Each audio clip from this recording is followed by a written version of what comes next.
Y a-t-il faute sur cette action? Pour moi, non. Il n'y a pas de faute sur l'action. Dans la mesure où, regardons l'action de près. Quand Mohamed Salah prend le ballon et qu'il arrive dans la surface de réparation, il y a le joueur argentin qui touche le ballon. Du coup, Mohamed Salah perd le ballon.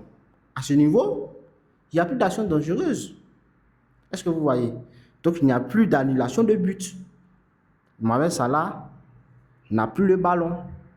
Alors, certains vont dire que non, ils ont volé l'Afrique, ils ont volé ceci, cela. Vous savez, là, on ne parle pas d'Afrique, on ne parle pas de représentants d'Afrique. On ne rentre pas dans les émotions non plus. On parle de football. On parle de football. Il n'y a pas de faute sur l'action parce que Mohamed Salah perd le ballon dans un premier temps. Et dans la continuité de l'action, il y a le pied de Mohamed Salah qui heurte la pelouse. C'est d'ailleurs ça qui a provoqué sa chute. Parce qu'il y a le pied de Mohamed Salah qui heurte la pelouse et dans la continuité, son pied qui heurte la pelouse vient aussi heurter le pied de l'Argentin qui lui aussi traînait dans les parages parce qu'ils étaient en duel. Et après ça, il y a eu la chute. L'Argentin, je pense bien que c'est Julian Alvarez, prend le ballon, continue l'action, l'arbitre ne siffle pas et voilà. Par la suite, il y a eu ce qui s'est passé, il y a eu but. Donc, vraiment que les gens arrêtent de crier au scandale parce que là, il n'y a pas de faute. Alors, vous pouvez me dire, mais pourquoi est-ce que la VAR n'est pas revenue dessus alors que quand c'était autour de l'Égypte, la VAR est revenue? Alors, encore une fois, on va parler de foot, on ne va pas rentrer dans des émotions, on ne va pas parler de c'est l'Afrique, non, on va parler de ça. Oui, sur le but de l'Égypte qui a été refusé, il y avait faute. Il y avait une faute sur l'Argentin.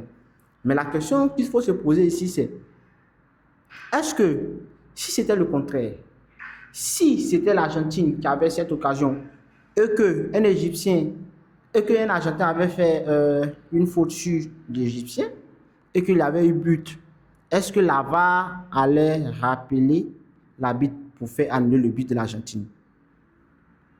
Ça, on ne peut pas se prononcer, on ne peut pas dire oui, on ne peut pas dire non parce qu'effectivement l'action ne s'est pas passée. Mais pour l'Égypte, l'arbitre est revenu sur l'action. Et en toute honnêteté, ce n'est pas un scandale. Ce n'est pas un scandale, ce n'est pas scandaleux ce qui s'est passé. Mais on se pose la question si c'était le contraire, est-ce que l'arbitre allait revenir sur l'action? Est-ce que vous voyez? Maintenant, par rapport à l'action de Mohamed Salah, oui, il y a eu contact. Il y a eu contact. L'arbitre pouvait siffler comme ne pas siffler. Mais là, nous sommes dans la surface de réparation. S'il siffle, c'est un pénalty à coup sûr. Et à ce niveau de la compétition, ce geste, si l'arbitre sifflait, ça allait porter préjudice aussi à l'Argentine parce qu'il n'y a pas faute.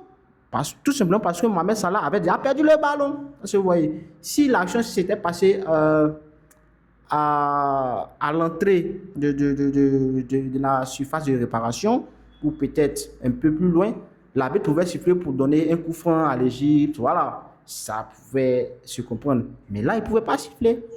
Voilà, donc donnez votre avis en commentaire. Ce que je dis, c'est mon avis. Voilà, c'est mon avis. Si vous pensez que vous n'êtes pas d'accord, voilà, vous pouvez donner votre avis en commentaire. Merci, à la prochaine pour une seconde vidéo.